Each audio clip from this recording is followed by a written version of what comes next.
عفوك إني للنور مدت يداي نزعت أسرار قلبي وجئت ألقي أساي. അസ്സലാമു അലൈക്കും. വെള്ളി വെളിച്ചത്തിലേക്ക് സ്വാഗതം. ബിസ്മില്ലാ വൽഹംദുലില്ലാ വസ്സലാത്തു വസ്സലാമു അലാ റസൂലില്ലാ വഅലാ ആലിഹി വസഹ്ബിഹിൽ ഫായിസീന ബില്ലല്ലാഹ്. ഇന്നലെ അബുദാബിയിൽ താമസിക്കുന്ന റൂമിൽ സുബഹിസ്കാരം കഴിഞ്ഞ് 8 മണിക്ക് സിറാജ് പത്രം എടുത്തു നോക്കുമ്പോൾ സുബ്ഹാനല്ലാഹ്, ഒരു ചെറുപ്പക്കാരൻ കുഴഞ്ഞു വീണ് മരിച്ച വാർത്തയാണ് വായിച്ചത്. 2 ആഴ്ച മുമ്പാണ് ഉമ്മ മരണപ്പെടുന്നത്. ഉമ്മയുടെ മരണാനന്തര ചടങ്ങിൽ നാട്ടിൽ പങ്കെടുത്ത് അബുദാബിയിലേക്ക് വന്നതായിരുന്നു. യുവാവ് കുഴഞ്ഞു വീഴുകയാണ്, മരിക്കുകയാണ്. ഈ റൂമിൽ തന്നെയാണ് 2 ദിവസമായി മറ്റൊരു ജനാസയും മരണവും ഞങ്ങൾ ചർച്ച ചെയ്തുകൊണ്ടിരിക്കുന്നത്.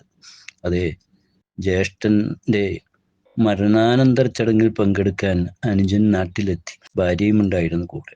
ചടങ്ങ് കഴിഞ്ഞ് ഭാര്യയെ നാട്ടിൽ നിർത്തി. ഭാര്യയോട് പറഞ്ഞു, നീ ഇക്കാക്കാടെ 40 കഴിഞ്ഞ് വന്നാൽ മതി, ജോലിക്ക് ഞാൻ പോകാനുള്ളത് വേഗം പോകട്ടെ. അതെ, 4-5 ദിവസം മുമ്പ് ആ ചെറുപ്പക്കാരൻ ഇവിടെ കുഴഞ്ഞു വീഴുകയാണ്, മരണം പ്രാപിക്കുകയാണ്. ഭാര്യയെ പെട്ടെന്ന് വരുത്തി. ഒരുപക്ഷെ വെള്ളി വെളിച്ചം നിങ്ങൾ എത്തുമ്പോൾ ആ ഭാര്യയും ജനാസയോടൊപ്പം നാട്ടിലേക്ക് പോയിട്ടുണ്ടാകാം, അല്ലെങ്കിൽ പോകാനുള്ള തയ്യാറെടുപ്പിലാകാം. എന്താണ് കേൾക്കുന്നത്? ഇങ്ങനെയാണ് മരണമെങ്കിൽ പിന്നെ നാം എവിടെ അഹങ്കരിക്കുന്നു? നാം ഇവിടെ എന്തിന് അഹന്തത, എന്തിന് വൈരാഗ്യങ്ങൾ, എന്തിന് അകലങ്ങൾ? ഒന്ന് അടുത്തുകൂടി സർവശക്തനായ അല്ലാഹുവിലേക്ക് നമ്മുടെ മനസ്സുകൾ സമർപ്പിച്ചുകൂടെ? യഥാർത്ഥ ഒരു ദാസൻ, അല്ലാഹുവിൻ്റെ സൃഷ്ടി, അവൻ ഞാൻ ഒരു സൃഷ്ടിയാണ്, കേവലം എൻ്റെ ഒരു സൃഷ്ടാവുണ്ട് എന്ന് അവനക്ക് ഉറച്ച ബോധമുണ്ടാകുമല്ലോ. അങ്ങനത്തവർ മരണമെടുക്കുമ്പോൾ 3 ഗുണങ്ങളുള്ളതായി മഹത്തുക്കൾ പറയുന്നു. ഇഹ്യാഇലൊക്കെ യാശിയും കാണാം. ഒന്ന്, തെളിഞ്ഞ മനസ്സ്. അതെ, ആ മനസ്സിൽ ആരോടും പകയോ ഒന്നുമില്ല. മറ്റൊന്ന്, രണ്ടാമത് നല്ലൊരു സന്തോഷം, നിർവൃത്തി. 3, അല്ലാഹുവിനോടുള്ള മഹബത്ത്, സ്നേഹം. അതെ, തെളിഞ്ഞ മനസ്സുണ്ടാകണമെങ്കിൽ ഭൗതികതയോട് വലിയ താല്പര്യം ഉണ്ടാകരുത് എന്നാണ് മഹത്തുക്കൾ വിശദീകരിക്കുന്നത്.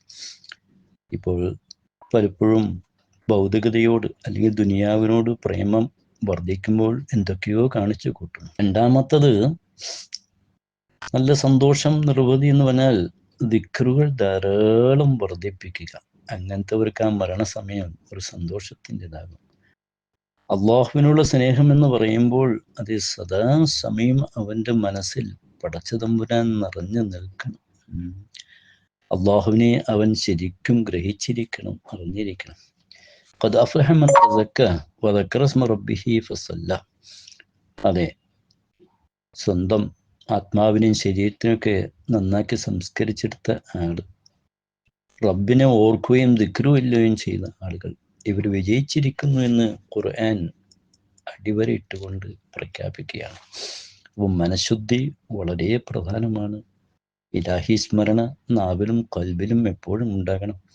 നാവിൽ വെറുതെ ഇങ്ങനെ ദിക്റും ചൊല്ലി തസ്ബീഹ് പിടിച്ചുകൊണ്ടായില്ല. ആ ദിക്റ് ഹൃദയത്തിലേക്ക് ഇറങ്ങണം. ഇത് പറഞ്ഞു ഇങ്ങനെയൊക്കെയാണെങ്കിലും ബൽ തുഅ്സിറൂനൽ ഹയാത്തദ് ദുനിയ, കുറെ ആളുകൾ ഈ ദുനിയാവിന്റെ പിന്നാലെ ഇങ്ങനെ സഞ്ചരിക്കും.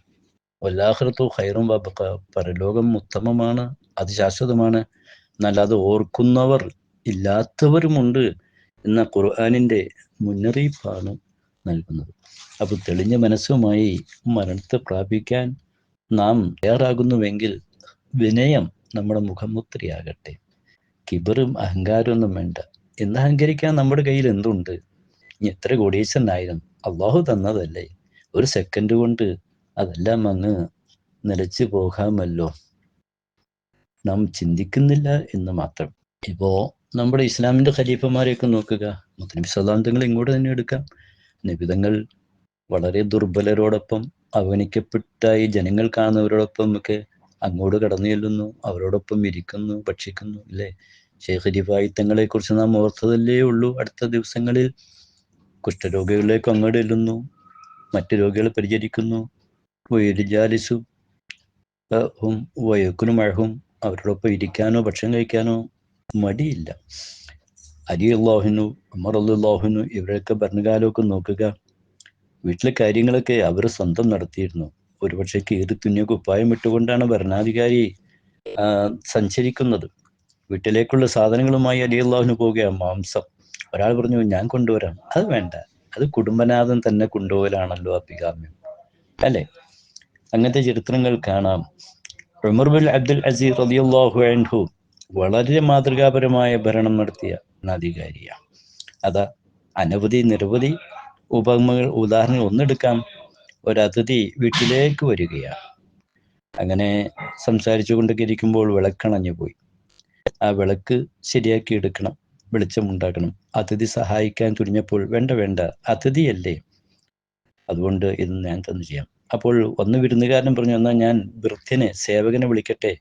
വേണ്ട, അദ്ദേഹം ഇപ്പോൾ ഉറങ്ങിയതല്ലേ ഉള്ളൂ എന്നായിരുന്നു മഹാനായ ഇബ്നു അബ്ദുൽ അസീസ് തങ്ങളുടെ പ്രതികരണം. എന്നിട്ട് മഹാനവറുകൾ ആ വിളക്കൊക്കെ ശരിയാക്കാൻ വേണ്ടി എണീറ്റ് പോയി ശരിയാക്കി വന്നപ്പോൾ പറഞ്ഞു, പോയപ്പോഴും ഞാൻ ഉമർ തന്നെ, തിരിച്ചു വന്നപ്പോഴും ഉമർ തന്നെ.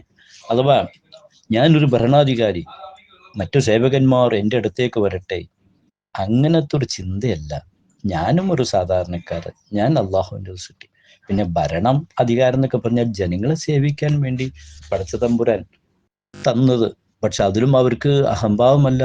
അല്ലോ ഭരണത്തിന്റെ പേരിൽ, അധികാരത്തിന്റെ പേരിൽ പരലോകത്ത് ഞാൻ ക്രൂശിക്കപ്പെടുമോ, എന്നെ ശിക്ഷിക്കുമോ, ചോദ്യം ചെയ്യുമോ?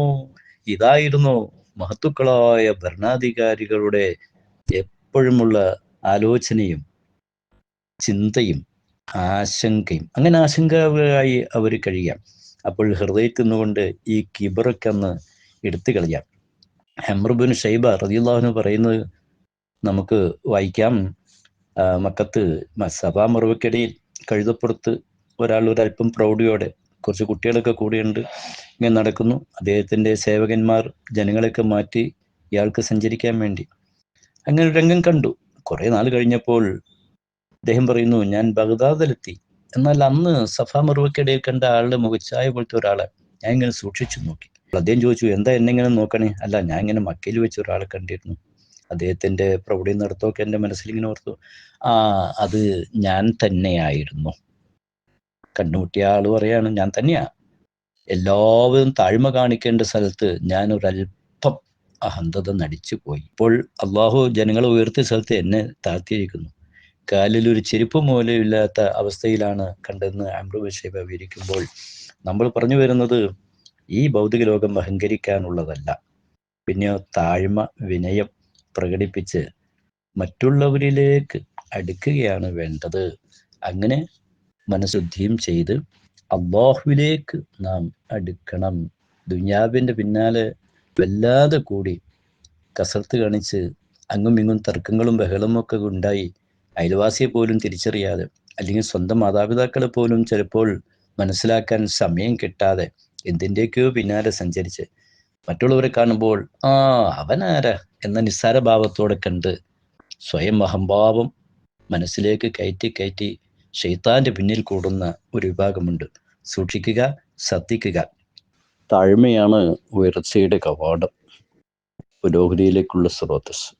മൻ തവാളഅ റഫഅഹുല്ലാഹ്, വിനയം കാണിക്കുന്നവരെ അള്ളാഹു ഉയർത്തുമെന്ന ആപ്തവാക്യം നമ്മളെ ഓർമ്മയിലിരിക്കട്ടെ.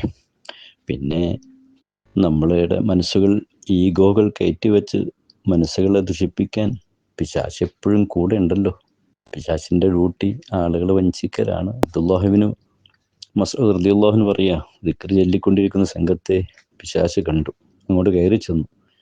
പലപേരും നോക്കി, പക്ഷെ അവരെ വഞ്ചിക്കാൻ, ചതിക്കാൻ പിശാചിന് കഴിഞ്ഞില്ല.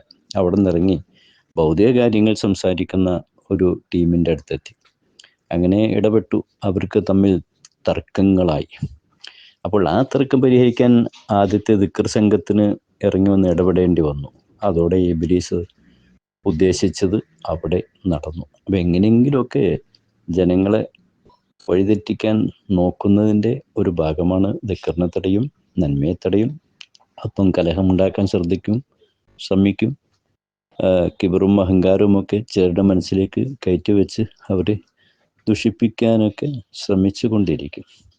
ഇതൊക്കെ നമുക്ക് പാഠമായി തീരേണ്ടതും ചിന്താർഹമായി മറയേണ്ടതുമുണ്ട് എന്ന് വളരെ സഗൗരവം ഇവിടെ ഏത് സമയവും ഈ ലോകത്തുനിന്ന് യാത്ര പോകുമ്പോൾ നമുക്ക് നല്ല മുഖം തിളങ്ങി ഹൃദയം ലംഘി പടച്ചവന്റെ സ്മരണയിലായി അള്ളാഹുവിൻ്റെ സന്തോഷങ്ങൾ ഏറ്റുവാങ്ങി പോകാൻ കഴിയണം.